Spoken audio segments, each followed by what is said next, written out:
Good morning, everyone, and welcome to this morning's webinar titled, What is the Right Structure for Your Business? My name is Lucio Di Giallonardo. I'm the Managing Partner of HLB Mann Judd here in Perth, and I'll be facilitating today's webinar.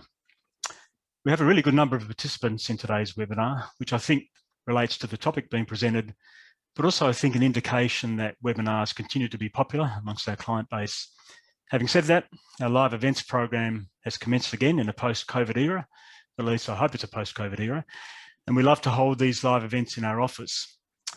We're commencing our live events next week on the 3rd of March with our first event, Financial Planning and Business Essentials for Women, and then follow that up with a host of other events, including a fairly full not-for-profit events program this year. Today we have three excellent speakers, Litsa Christodulou and Rowan Tracey, who are partners in our Business Services Division here at HLB Mann Judd, and Guy Brandon, who is our tax consulting partner. I think it's fair to say at the outset that when people are contemplating setting up a business or buying into an existing business, the first thing that comes to mind in deciding which structure to use is how to legitimately minimise tax. Whilst that's a major factor in any business decision, there are also various other factors that need to be taken into account, such as asset protection. Will that structure be suitable if the business grows? Are you going into business by yourself or with others? And what protections need to be put in place for potential disputes down the line? And there are many others. Litsa will kick off this morning discussing in general terms the various structures available and their advantages and disadvantages. Rowan will follow on with some more specific matters dealing with structuring, including some recent experiences. And Guy will discuss matters relating to restructuring, including why and when you would consider restructuring your business. Now, if you have any questions during the webinar, please use the Q&A function on your screen to type your questions. I'll be monitoring those questions as best I can along the way and try and fit them in, and we can answer them when required. So Litsa, looking at the participant names for this webinar, I'd imagine there's a fair cross-section in the level of understanding of the various business structures available. So perhaps if you could provide a broad outline of the types of business structures available and their advantages and disadvantages. Sure, Luch. Thank you very much, everyone. As discussed, I'm going to just quickly run through the advantages and disadvantages of a sole trader and partnership. And the reason I'm not going to spend much time on those is they're usually the least favoured from an asset protection point of view and a tax point of view, but I think it's important to at least touch on them. Then I'm going to spend a little bit more time going through companies and trusts, as these are probably the most common structures that we would recommend someone to consider when going into business. So let's begin with the sole trader. Obviously, from a setup and ongoing cost point of view, they're fairly low in cost compared to other structures. From a profitability point of view, obviously any profit from the individual trading business is included in their tax return.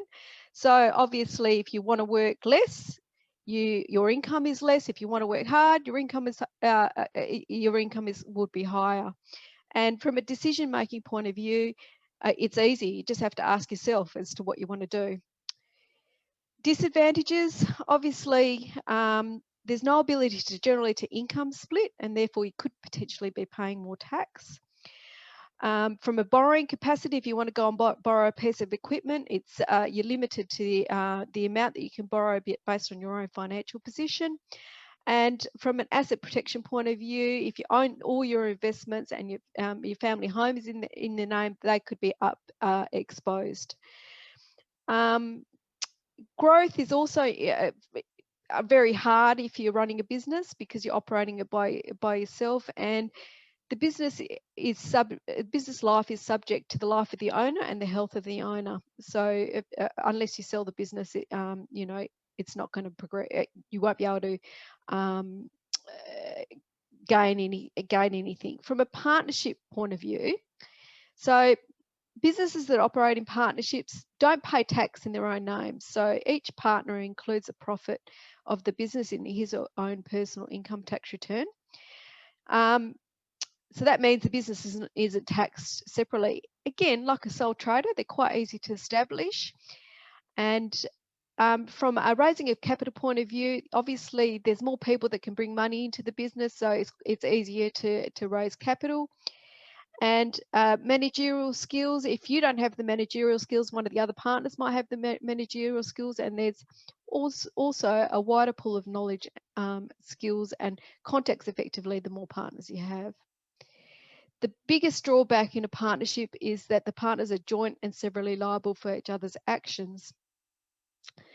Now, what does joint and several liability mean? Well, it's if a third party sues the partners, they can sue one of the partners or all of the partners. And if one of the partners is being sued and cannot pay the third party the full amount, the third party can collect the money effectively from the remaining partners. This is probably the biggest drawback in terms of being in a partnership.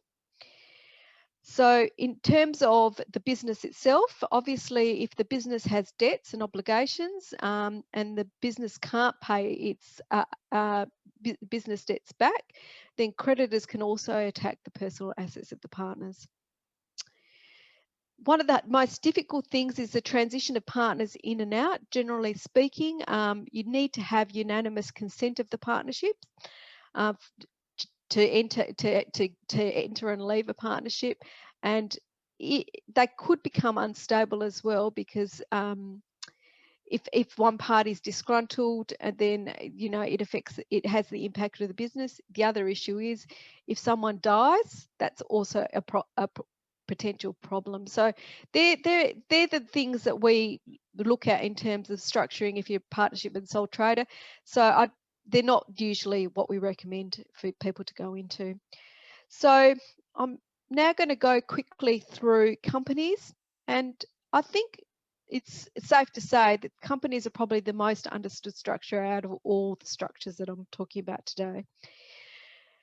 But there are certain things that you will need to consider before you actually create a company. And one of the ones that make people laugh is, obviously, you need to consider the name of the company and make sure that it's not already taken. And how you do that is effectively logging on to the ASIC website and going into the ASIC register to see whether that name exists or not. Then once you've determined that, you need to determine who the shareholders are, who the directors are going to be, and if you're going to have a company secretary, who that will be. So once you've determined all that, generally there's either lawyers who can create the company and all the necessary documents, including the constitution, or specialist service providers. So in terms of the constitution, if people don't actually know what that is, it basically governs how the company is run. It looks at things like the issue and transfer of shares to shareholders, the governance of meetings, the voting powers and procedures, who the directors are and what they can do, who the company secretaries are and what they can do, and the payment of dividends to shareholders. There's just an example of stuff that's usually included in a constitution. So I'm just going to go through the issues with directors. So usually there's a minimum of one director that's required. And directors under the Corporation Act have four main duties. A duty of care. They need to act in good faith. They can't improperly use their position to gain advantage for themselves or someone else, and they can't improperly use information. So if the directors fail to meet those legal obligations, then they can be held personally liable for their company debts. So having said that, a company structure, it still offers a high level of asset protection. Company secretaries. Now, what does a company secretary do? That you don't necessarily need one, but they're usually responsible for keeping the company's statutory and regulatory requirements up to date. So some other things that you need to consider in terms of company structure. Look, that can be quite costly to establish and maintain and wind up, especially if there's parties that are not related. We always recommend that they have a shareholders agreement to determine how you exit and enter into the company. Companies have an unlimited life, and they can trade anywhere within Australia. Also, when you come to see us, we'll also ask you what sort of assets you're considering holding in a company, because we wouldn't recommend holding any assets on a capital account. What I mean by that is an example of that would be a rental property, because a rental property appreciates in value generally. So a company can't get the CGT concession, so we wouldn't be recommending holding a rental property in a company. Companies are taxed at low rates compared to individuals. They can either be taxed at 30% or 26% for the 2021 income year, and that depends on how much turnover a company makes effectively. One important thing to note, especially with startup companies, especially if you're starting up your business and you're initially making tax losses, the tax losses, you can't get any benefit on them until the company starts making profit. They're locked in there. So there are also tax rules, several tests that need to be satisfied before you can claim the tax losses. So obviously that sometimes will need specialist tax advice. And the other thing, as your company grows, especially if it grows to a certain level, you might need to lodge financial statements with ASIC, so that information is publicly available. Again, this is another consideration that you need to be aware of. Company has minimum reporting requirements under the Corporations Act, so the reporting requirements can be quite complex. And there's also some tax issues around shareholders or associates withdrawing funds of the company that might require specialist tax advice as well. So that's a very brief rundown on companies and how they operate. In terms of trusts, you can limit your liability, especially if you have a corporate trustee appointed. A trust structure can provide more privacy than a company. So as you grow larger, you don't need to lodge anything with ASIC in terms of if you're in a trust structure. So therefore, there's more privacy. There's obviously flexibility in terms of distribution amongst beneficiaries. So again, we look at whether you have children that are over the age of 18 that don't earn much income. Obviously, they potentially could be taxed at the lower marginal tax rate. One of the main disadvantages is not many people understand how trusts work. They're not as easy to understand as companies, and they too can be quite expensive to establish and maintain, especially if you're going into a unit trust structure where you're buying units which work in a similar way to shares in a trust. From a borrowing point of view, it could be quite complex to get loans as well. So you need to factor that in as well when you're looking at stuff. And the powers of the trustees can be restricted under the trust deed, and we'll talk a little bit more about that later. Again, if you're operating a business through a trust, that you don't have the ability to distribute tax losses to the beneficiaries.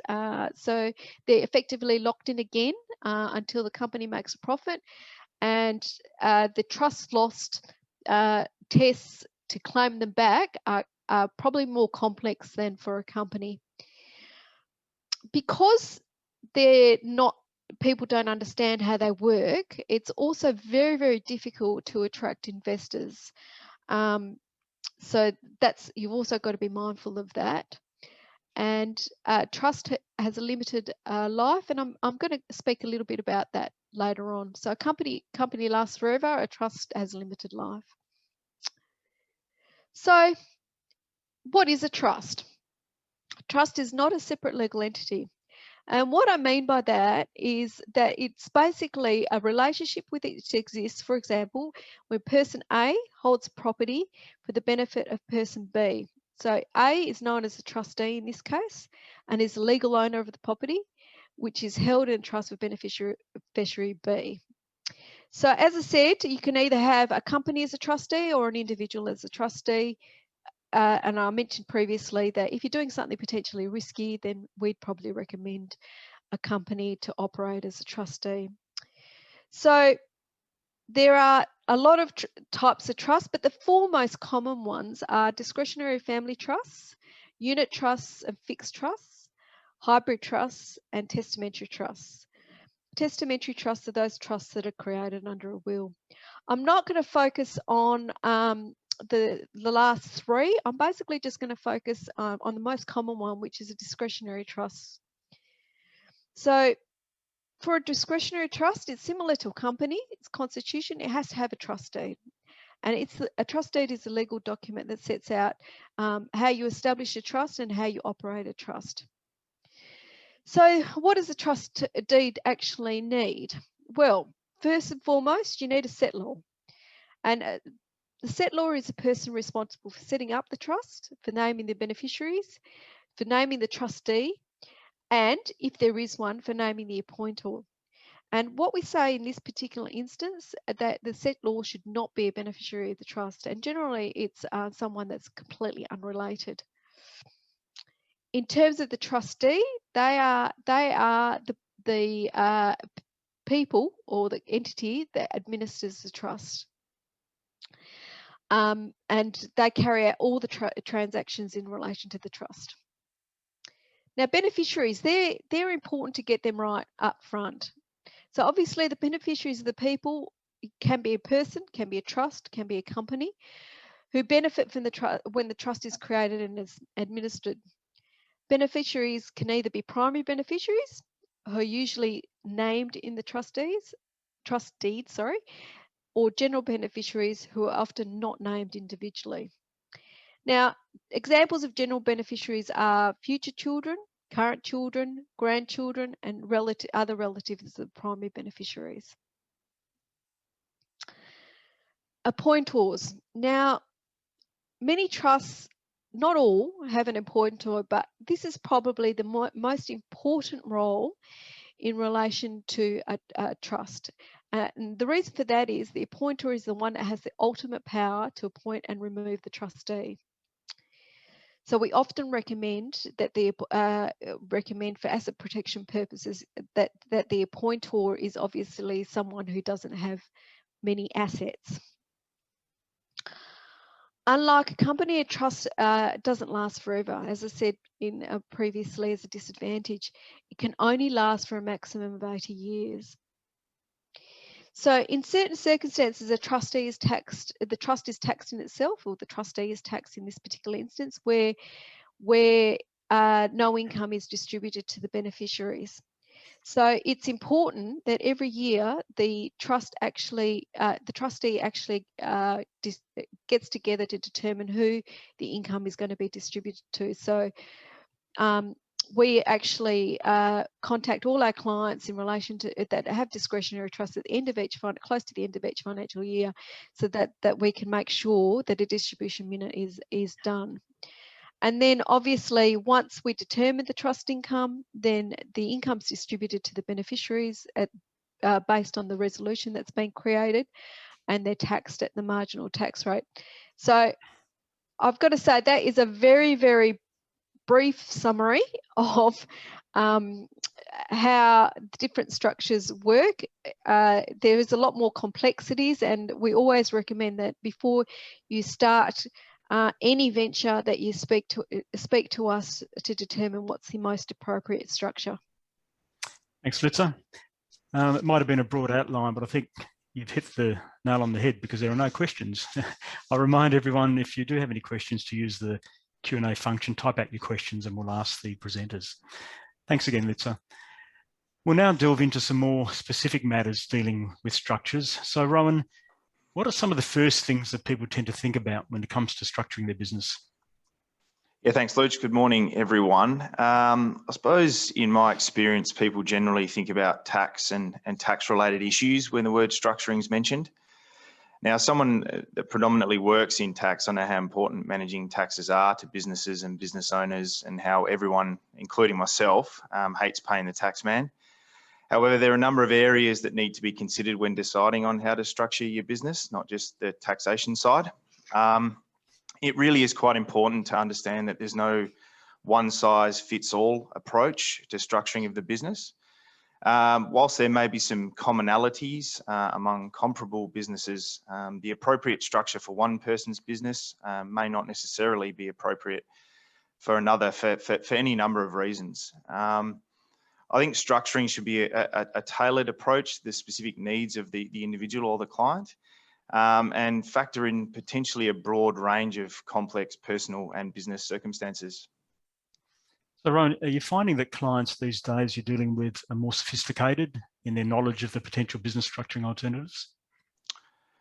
It's fair to say there's probably a bit of a mixed bag, Luch, with varying degrees of sophistication and understanding of business structures. I know I do, and I'm sure we all similar, that we all tend to learn a lot from our experiences. And clients that have been through mergers and acquisitions, IPOs, complex business purchases or sales or restructures, they tend to have a bit more sophisticated knowledge when it comes to structuring in comparison to someone that's just starting out in business, for example. As we've already sort of touched on, I think your opening notes, I think tax minimisation and asset protection are relatively well understood concepts by most of the clients that I deal with. However, some other fairly important aspects of the business life cycle, such as growth, funding, succession, and exit strategies, are sometimes secondary, and tax minimisation can come to the forefront. We also know that people are connected more than ever these days, and with the impact of digitisation and access to a lot of information, there can be sort of some preconceived notions about what an appropriate business structure may be for them, because they've heard from a friend or from a colleague that's operating their business in a certain structure that this is appropriate for them, or there's some tax benefits or something similar, or they've perhaps heard from other colleagues or industry that tax consolidation, for example, is a must, without actually understanding the process, the impacts, the benefits, if any, and negatives potentially of what they're actually considering doing. So I guess, as we say, it's not all about tax, but what are the other considerations? Can you expand on those? Yeah, look, whilst I say it's not all about tax, it is very important, don't get me wrong. However, when I'm advising clients, the first thing I do is try and get a clear understanding of the type of business they're looking at commencing or purchasing, the operational needs of the business, for example, from a staffing, business premises, operational risk, industry, etc. The risk profile, not only of the business, but of the client, the funding needs, from an initial ongoing working capital perspective, the turnover, potential for growth, and other assets and investments held by the entity or the proprietor personally, just to try and get a feel or an understanding of their circumstances. And once I get a fairly good understanding of what I think the client needs are, including the risk profile of the business and potential impact on other assets that the client has, I give sort of consideration, or I've got a bit of a mental sort of checklist, I suppose, that I go through in my mind and weight the importance of the factors that I think are important to the client in my recommendations, in conjunction with, I suppose, collaboration or discussions with the client. So just to take you through, I suppose, some of my considerations. Look, as I said, tax is important. I know it's not all about tax, but when it comes to tax, obviously revert to how can I get the ongoing income tax down? Is the particular structure that I'm considering going to facilitate future tax concessions? For example, as Litsa touched on, capital gains tax discounts and whatnot. Are there likely to be losses in the startup phase? How can I access these? Is there going to be potentially a short-term trade-off between accessing the losses that are perhaps trapped in an entity versus the business risk and impact on other assets from an asset protection point of view? Are there any specific tax rules that could unwind or look through the structure? For example, the PSI attribution rules. Will the structure facilitate grants and concessions such as R&D or ESIC, if these are likely to be wanting to be accessed by the client? Will the structure give us the best bargaining power in the event of sale and access to tax concessions in the future? That's the more sale of business versus share sale type situation. And also, I suppose, and I know Guy will touch on this later, how can I restructure? What type of restructuring alternatives are available to me, and what's the potential cost of doing that? So that's from a taxation point of view. I suppose, I think it's very critical, the asset protection, the risk aspects to the business. So as I mentioned earlier, as part of the fact find, how risky is the business that the client's going to be carrying on? What assets are currently owned and by whom? How can we keep personal assets away from potential business risk? What are the assets of the business? Perhaps I should look at separating, for example, business premises or IP or other assets from the actual trading operations of the business. I also give some consideration to who are the key decision makers in that business, and are they fully aware of the potential for personal asset exposure, for example, in relation to company directors and director penalties, etc. Will there need to be, to get the business operational, any type of director or personal guarantees or even deeds of cross guarantee between members of the group, and will that potentially unwind the best laid asset protection plans? I think that needs to be thought through fairly carefully. And look, I understand there is the inevitability of risk when it comes to any business, but how can we reduce that risk to acceptable levels by insurance or otherwise? Other considerations are the complexity and cost to establish and maintain the structure.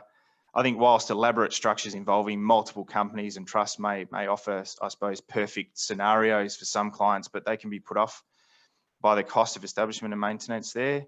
I try and get the balance right, I suppose, between simplicity, tax benefit, and minimisation and risk mitigation. A client is generally fairly aware of their risk profile, or you can tease it out of them, and their appetite for risks. I think offering alternatives and allowing them to make an informed decision really helps give them comfort in the structure that they've selected. And I suppose this is why it's important to offer a range of alternatives. You need to be face-to-face with the client or Zoom or have a discussion and whiteboard, I suppose, the discussions, so you can really explain your thought process and allow them to really get involved and see that perhaps what you're offering is not necessarily just a fee-driven or most elaborate complex structure, but it does offer some benefits. A couple of other things that I usually sort of think through, what's the initial, ongoing and growth capital models that they're looking at? How are you going to initially fund the capital, the business and the ongoing working capital? Is this a debt or equity model? I suppose then if you're looking at equity, things like sole trader, as Litsa already touched on, a trust, they're very difficult to, particularly discretionary trusts, to have equity interests, or nigh on impossible. Are external funds and capital going to need to be raised from third parties? And yeah, look, the funding mix may well drive the decision when it comes to business structuring. I suppose finally, I try to think about succession and exit strategies. If the business does take off and there's potential purchasers showing interest, what structure will offer that flexibility? And we know succession can come in the form of management or operational, and as well as equity, and what sort of issues need to be really thought through there. So they're just a couple of things that cross my mind when it comes to initial structuring. And obviously it varies case to case, and some clients' needs are far more complex than others. And in most cases there are, as I've already touched on, a number of potential structures that are suitable. I think the fact gathering, summarisation, working or talking a client through the alternatives is very important to allow them to understand that process. And a really good outcome for me is when the client's invested, they feel as though they make a formed decision, and you've sort of gone on the journey with them, and they really understands the recommendations and the business structuring alternatives put to them. I'd imagine, Rowan, it's not always smooth sailing when advising clients on business structures. What are some of the obstacles when you're advising clients about their structures? Yeah, I think, look, as accountants, we can be criticised at times for being too analytical or conservative or overcomplicating and focusing on sort of hypotheticals or what ifs, particularly by the clients that are entrepreneurial or commercial and just want to get businesses up and running and sort of take care of the rest later. But I have seen sort of firsthand the cost of potential disruption to business of restructuring on the run, when in hindsight, it perhaps could have been avoided with a little bit more time and thought put into the initial structuring. I've sort of banged on about this a little bit, but I think the fact find and the information gathering process is important, but that can in itself frustrate clients. And I really do like to, and I advocate working collaboratively with clients to provide a number of alternatives and really try and dig under the surface to get to the bottom of what best suits their circumstances. And there's other clients that potentially they just want you to tell them what to do. They can be a little bit difficult as well, because I think it is important to as I said, for them to get buy-in, to explain the process to them and give them the opportunity to make a contribution to the overall sort of structuring side of things. Rowan, do you have any recent experiences with your clients on structuring their business? And if so, what kind of discussions did you have with them? Yeah, I did recently. Last week, I think it was. I was approached by a client about structuring a farming operation. It was a mum and dad. It was fairly small scale, I suppose, but the deal involved purchasing a parcel of land and a business operation. They currently had a discretionary trust with non-property, sort of fairly high value investments in it, no debt. Main residence was held by spouse one and an ungeared or positively geared, whichever way you want to look at it, high value investment property in the name of the other spouse. The rental income and the other income combined took them both over 180 or top rate. Sort of fairly typically in this situation, I received a one-liner basically asking me if they should purchase this farming operation via the discretionary trust. And they told me it was a cash purchase and they don't need any debt funding and they'll be able to fund, they've got access to personal funds for working capital and whatnot. So I suppose I reverted back to my mental checklist here and a couple of things that I sort of discussed with them just to work out the type of business, whether they would be employing people, what their assessment was of the risk of the operations, either now or at some point in time in the future, whether there was going to be losses, whether the deal could be split into multiple components or contracts, and what, if any, sort of impact that might have for them sort of on the indirect tax side, whether that be GST or transfer duty or the like. Given the significant value of the assets in the trust, I probably wasn't keen on them running the business via either a sole trader or via the trust and putting the other assets at risk. But sort of in consultation with them, I gave them, as I said, some pros and cons and had discussions with them. I gave them some alternatives. Obviously, my preferred structure would have been to purchase the land via a separate discretionary trust, although you probably could have got away with it in the existing trust with some risk mitigation strategies in place and run the business via a company and obviously have a charge, a sort of peppercorn rent type charge between the trust and the company to not accelerate losses when it comes to that point of view. But I suppose I took the time to give them alternatives. They could ultimately purchase it via discretionary trust, and that would probably save them a little bit of money, but they needed to make that assessment on the risk there. And I felt like I gave them a fair bit of information. They were well positioned to make that decision themselves. Mm-hmm. So Rowan, I guess in summary, as far as takeaway messages are concerned for the audience, what are some simple tips for clients who are considering starting a business in terms of their structuring? Yeah, look, firstly, I would seek professional advice and don't be scared to ask or afraid to ask questions if you don't understand anything that's discussed or recommended to you. I think it's important to be fairly clear on your short, medium and long-term business goals and objectives. And although it's a bit cliche, start with the end in mind. Don't overlook or disregard the potential need for succession or exit strategies, as well as the very important operational considerations for your business. I would advocate getting involved in the process, be open-minded, understand that there are likely to be multiple structuring options for you, and take the time to work through and evaluate the pros and cons of each structuring option, how they may fit in with your business and family needs, and I suppose make an informed decision on what best suits your circumstances. In my opinion, the role of an advisor is to facilitate a discussion and work closely with the client to filter all the peripheral detail, I suppose it is, to hone in one or two more key factors with the highest impact on the client and collaborate on a business structure that suits the client's circumstances.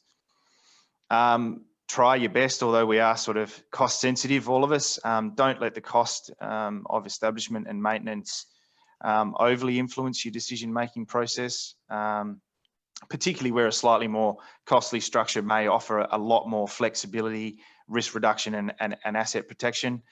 I've seen quite a few instances where sort of the cheap setup option tends out to be quite costly from a restructure or impacts tax reductions and concessions that may have otherwise been available had the business been structured in a different manner. And I know that Guy will cover off this shortly, and I would always advocate trying your best endeavours to get the structure right from the start. But I do understand people's needs change, and hindsight can be 20/20 at times. So it's important to know that there are quite a few restructuring provisions out there which can result in little to no tax impact. But depending on the type of business and the restructure being used, you know, I do warn people that there are some non-direct or income tax related costs that can flow through from restructures, such as GST, transfer duty, or the cost of professionals involved in advisory or business valuation matters. Thanks, Rowan. We have had a question come through. I think either of the speakers could probably take this one. It's a really good one, actually. How does one use funds in a super fund to be a part purchaser of a property or a business? Lucio, I might take that one. I think super funds, like with anything with super funds, you've got to be very, very careful that you're not breaching any of the rules and the regulations around super funds. It is possible to purchase property via a unit trust, where a unit, the super fund becomes a unit holder in that unit trust, but there are rules around using those property as collateral security for loans and stuff. Also, a super fund can obviously acquire a part of a property with another person, as long as it's business real property. So it's got to be commercial property. That's not prohibited. In terms of a business, you need to get specialist advice, because obviously from a business point of view, transferring a business into a super fund, or even part of business into a super fund, the overall arching rule around doing that, even though it's become a little bit more relaxed in recent years, is the sole purpose test. So in terms of a business, I would be recommending that you seek specialist superannuation consulting advice. But it is possible to buy part of a business real property, under various scenarios. So again, it depends on the circumstances of the client. I guess Litsa, running a business through a super fund has got its issues, because businesses are risky. It has, and the sole purpose test has got to be basically it's got to be to the benefit of the members. So you've got to have some real reasons why you're putting the business in the super fund. But again, there's lots of rulings around that, and when it's allowed and when it's not allowed. So it needs specialist advice. Yep, but it's possible. Great. It is possible. Yep. Right, thanks for that. So where we're up to today. So Litsa's gone through the basics of business structures. Rowan's expanded on what the most appropriate business structure would be for various situations. But the topic of restructuring has been one that's come to prominence in recent times. So Guy, what would cause a business owner to think about restructuring? Thanks for that, Luch, and thank you to everyone who's joined today. Just before we get there, I think I'm just picking up just on something that Rowan was saying right towards the end. There is this idea of people trying to get the perfect structure at any point in time, and it goes back to context. Is that something might have been done 10 years ago, 15, 20 years ago, and at that point in time, given the context, it was the right structure, but given difference in time, difference in controllers maybe of the entities, also too the major changes in legislation, that structure may not be in the right structure moving forward. So it doesn't mean if you're going to restructure, it means the structure was wrong from the start. It's not the case. So so I just wanted to go that. So having said that, so things may have well changed, and so therefore you're looking at what would be some of the reasons why you would restructure, and there's a multitude, and I'll go through some of them now. And clearly they won't be all of them, but I'll give you a bit of a flavour of it. So certainly if you're looking at what you're dealing with assets, whether or not you're looking at acquiring some or just possibly looking at disposing down the track, there's some issues with regards to land tax grouping. You don't always want to have the the properties all in the same entity, because you're having to get group and high amounts of land tax for that. Also, too, what we've been finding at the moment is, this idea of, people have been talking about mudding asset classes within entities. If you're looking at going to an IPO, sometimes, you've got to be able to have a pretty constant story. And also, too, there's certain people there might say, well, we want to be able to fund that particular asset class, but we don't have anything to do with that. So if they're all in the same entity, it might not be such a great idea at that stage. And the same with the ownership and the funding as well. On a sort of similar notion, when you're looking at not just dealing with the assets, but actually with shares owned by parent companies, might be some times now where you think, well, we might want to be looking at grouping for all different reasons. Maybe grouping from a GST perspective. There are some times where, leaving aside the administration issues, that grouping may be beneficial from a GST. But certainly, I think it was Ryan already mentioned with regards to tax consolidation, unless you've got the parent company and having the subs underneath, well, you won't be able to consolidate for tax purposes. And I'll talk about that a bit more in a minute. But again, it's the same with the assets. You might have a company that owns multiple subsidiaries, but if they're looking at having the money and the ownership at the parent or the funding, then some of those people may not want to be able to fund specific types of subsidiaries as well. So it's really sort of understanding whether or not that sometimes whether split out to do the restructure before going to the market, or looking for increases of capital injection. Already talked about the consolidation for tax purposes. There'll be times where you go and say, well, if we're ever going to consolidate, we need to consolidate now. And then if that's going to be the case, then there might be some situations where, depending on how you restructure, may give you a better outcome from a tax consolidation or a really nasty outcome from a tax consolidation. So it's just trying to work out what's the best way to actually do that restructuring, and as I said, it might give some positives or some negative outcomes with regards to that. And there are some possibilities of getting some uplifts on certain assets down the track.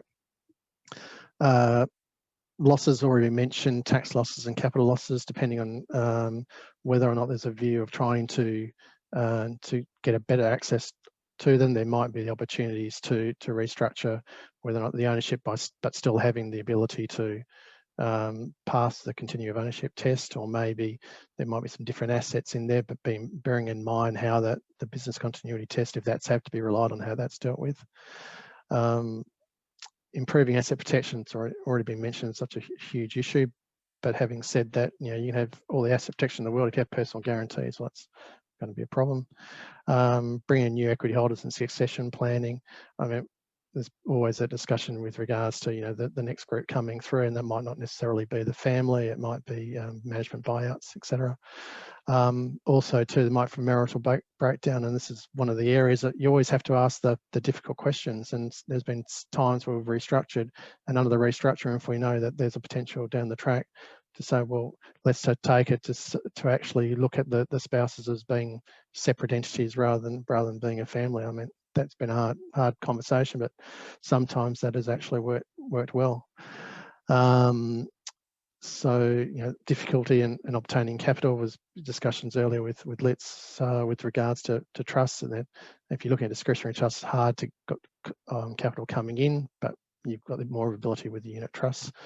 And other ones with R&D tax concessions, there might be situations where you've had families that have started and looking at doing research and development, and then all of a sudden they realise that they can't actually get the R&D tax concession within the discretionary trust. And there's some other ones, but I think also too there have been times where everyone's been trying to do the right thing, and things have changed over time, and all of a sudden one of the controllers or the main owner might take a step back and going, this is too complicated, can't deal with it, I want a simpler life. What can we do to simplify that? So there are times where that's the most important, and might actually not even be the most tax effective. But if someone can feel that they understand the process, well then we will have to do the restructure at that time. Sure. I guess those triggers would dictate the timing of doing any restructures. But in broad terms, are any broad issues in relation to the timing of any restructure?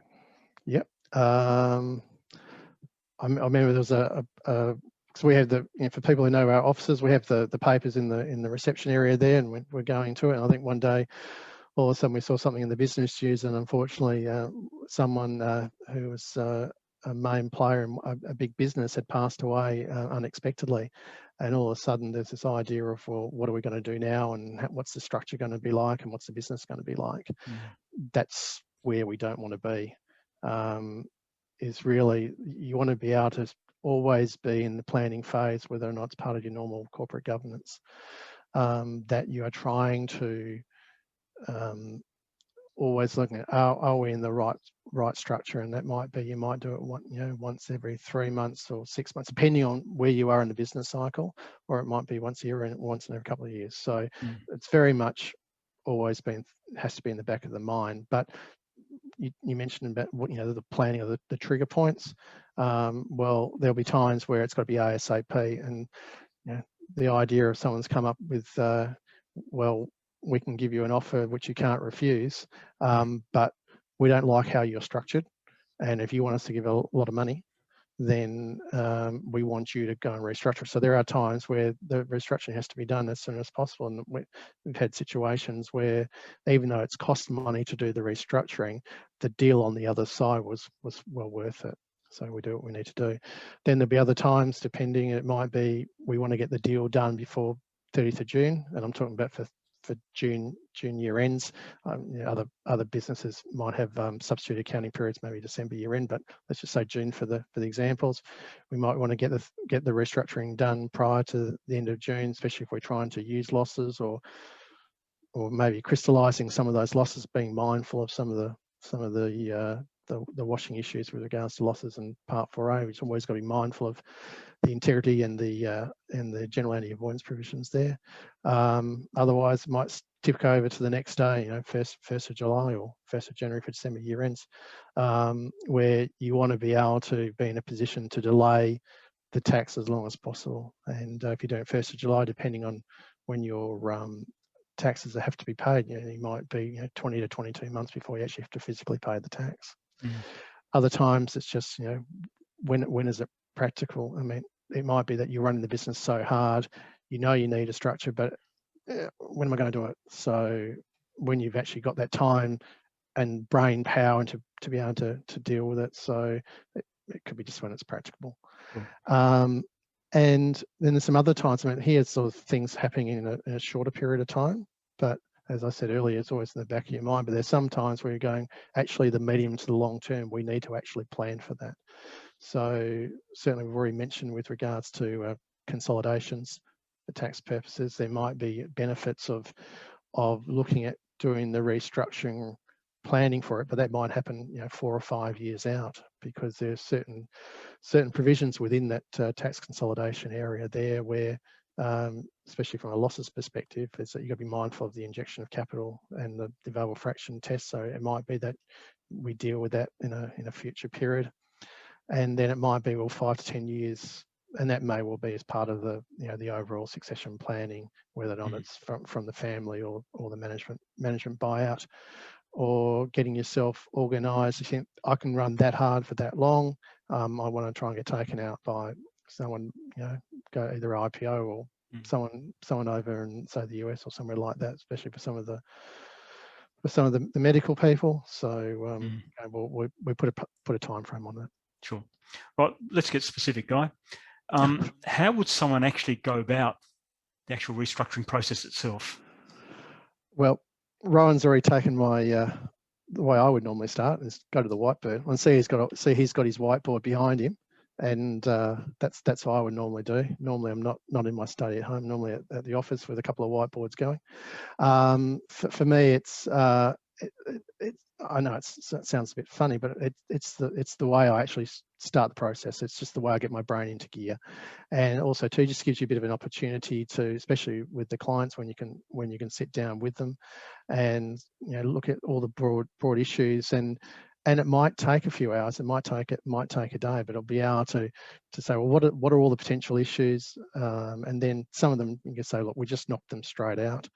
But then other ones where you go, well, actually I hadn't thought about that, but if we go down that path, well then what are some of the other things? So it's sort of using that as the catalyst, and then from there you can start sort of broadly getting the idea of, well, who's going to be looking at what, what's the time frame, what are potential issues, and where do we go from there. I'll talk a bit more about the detailed analysis now. Is that you know, we've already mentioned tax is a big issue for me being the head of tax consulting. I mean, it's probably the biggest, but having come from a commercial background as well, it's not just that, and you've got to be mindful that sometimes you might get a good effort for tax purposes, but might cause other issues down the track. But from that, we're sort of looking for, when the tax, you know, we're looking at all the things that will get you into a particular provision, right, good or bad, what will get you out of it, any concessional treatments, you know, where we talked about maybe 50% discounts, or small business concessions, or the ones that can't get into that, you know, different script for script rollovers. And people talk about script for script. There's actually multiple script for script rollovers, and depending on how they go, some may be better than others. And then we're looking for things from an income tax perspective. So we're reviewing that, not wanting to lose any. You want to be able to use the losses if you've got them, or not actually wanting to fall foul of those. There are still some pre-CGT assets you can be mindful of, and so we've got to be careful. And same with some of the pre-CGT shares. There's not many, but if you can use them, well, that's great. As I say, going through the capital gains tax, understanding which CGT events, and sometimes there might be some other CGT events that weren't expected, and certainly when that might come out of the tax consolidations. GST. A bit of a concern sometimes is that people are so used to GST in their business and know how to operate. When it comes to one-off transactions, sometimes the GST might come out of nowhere, and that can be problematical.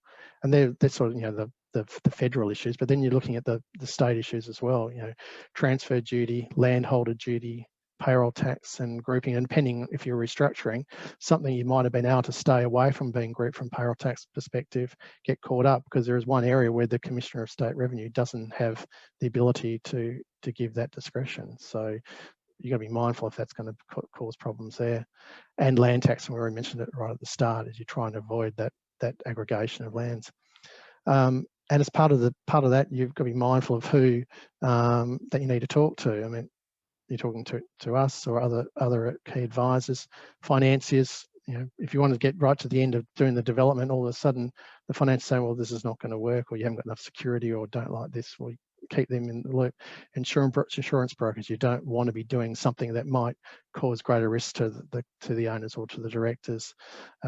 Stock brokers who are supporting you, and then you go back to key clients, key suppliers, and your staff, family members if you're involved with that. And it's just trying to understand when's the best time to speak to them. And also to your business mentors, or even psychologists. I know that sounds really quite out there, but sometimes the most difficult part is actually not the tax. It's actually the mental process of going through it all. And there's some other issues. You know, have you got the right licenses?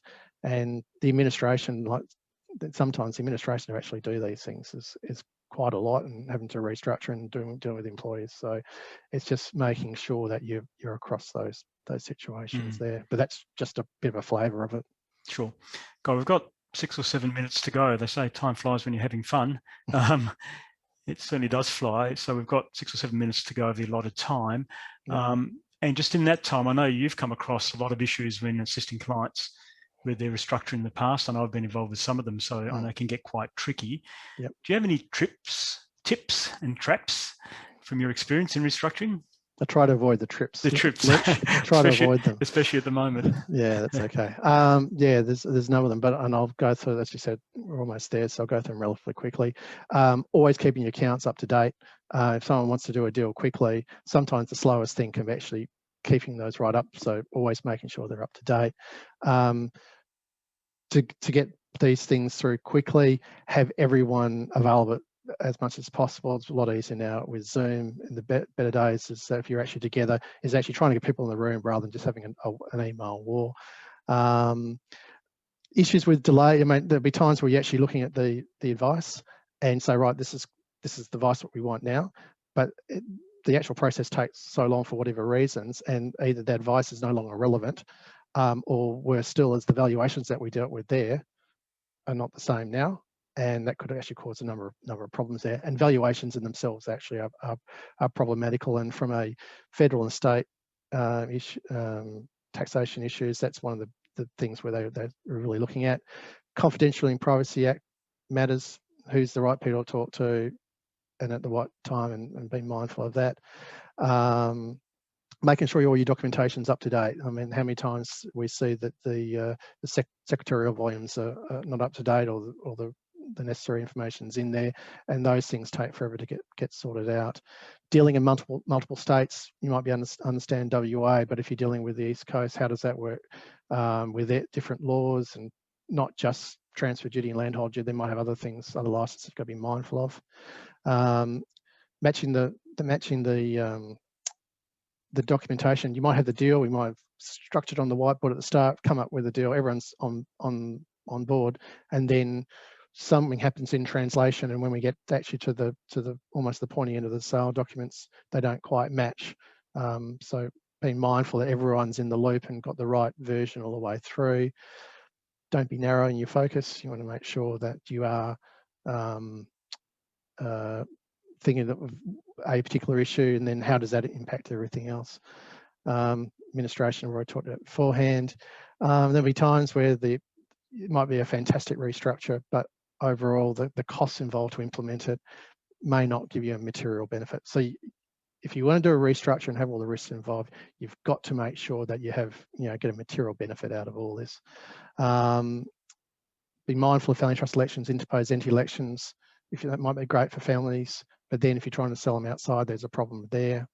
And one of probably the biggest issues that we've had over the time is with regards to mergers. And when people are wanting to say, well, this is what's happened in the past, all we'll do is just spin out a particular entity, or spin out, or register a new company, pump new assets in there, and then spin them out to the shareholders. Very difficult, problematical, can cause big numbers from a tax perspective, and certainly wouldn't be doing anything along those lines without getting the Commissioner of Taxation's tick of approval, because it could cause great issues there. So to me, that's probably one of the biggest things that we've had to deal with of late. And really, as part of it, is that everyone's got to ask the hard questions, because if you ask the hard questions now, and even though you might feel a bit guilty asking some of them, it might actually drag some information that you desperately need and will give you a better outcome at the end. Sure. Right, Guy, thank you. I think we're very close to the end of our allotted time. There's no other questions that have come through, so I think you've all dealt with the topic really well. I'd like to thank Litsa, Rowan and Guy for their presentations. I think, yes, this topic of structuring and restructuring are hot topics at the moment. I think COVID's brought that to light. There's reasons why you'd want to look at that right now. If you've got any further questions or would like to speak to any of us about your particular affairs, please contact us either by phone or email. We'd only be too happy to assist you. So in closing, on behalf of everyone at HLB Mann Judd, I hope that you're all keeping safe and well. We're by no means out of the woods yet as far as COVID's concerned, but hopefully with the arrival of the vaccine yesterday and continued vigilance from all of us, we'll all be fine. Thank you to all of you for participating in the webinar. Look out for future webinars of events that we're going to be holding here at HLB Mann Judd. We really look forward to seeing you all in person if the time and place permits. All the very best and have a great day. Goodbye.